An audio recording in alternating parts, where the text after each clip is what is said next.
What do you desire? What makes you itch?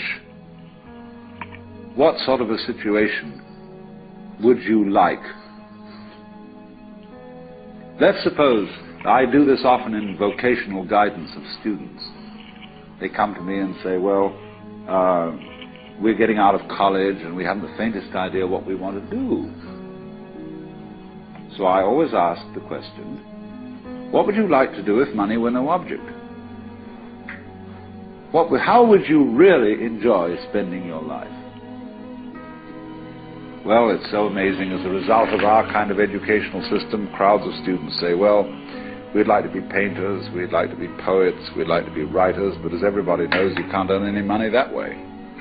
Or another person says, well, I'd like to live an out-of-doors life and ride horses. I say, do you want to teach in a riding school?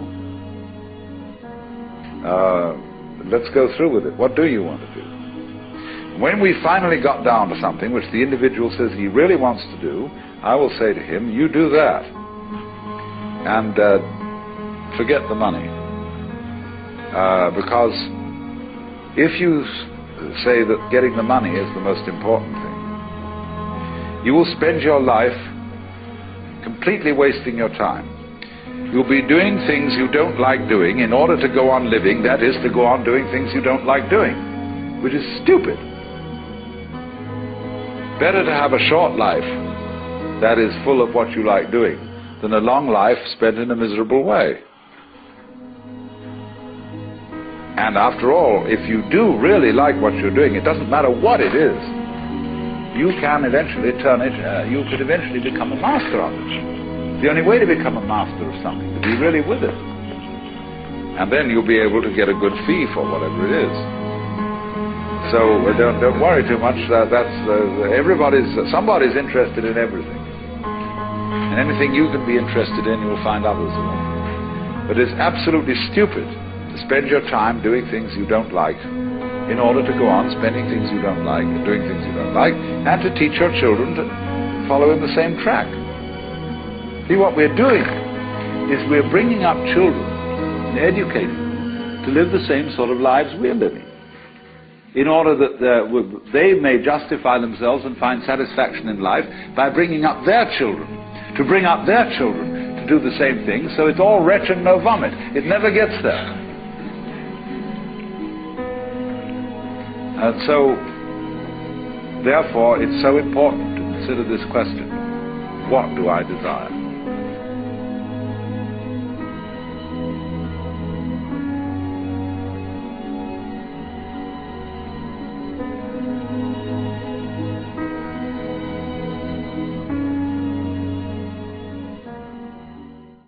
You've always been looking for something. That something that sets you apart. That something that makes you more than the person you're living as. More into the person you were created to be. What others see as mundane, you see as magnificent. You catch a glimpse of something new, and it becomes something significant. It's that something extra that keeps you up at night. The hours pass by while everyone else sleeps. You dream, you imagine, you envision what your life might be. What if you were born for more? There's got to be more than just this. I want to be used. That's your greatest wish. The demand for you has always been true. You are gifted and passionate. Add God's purpose to this, and watch what He can build. Now, what will you do with what you've been given? Will you put it into motion? Will you take on the responsibility? Will you follow after the calling God has placed on your life?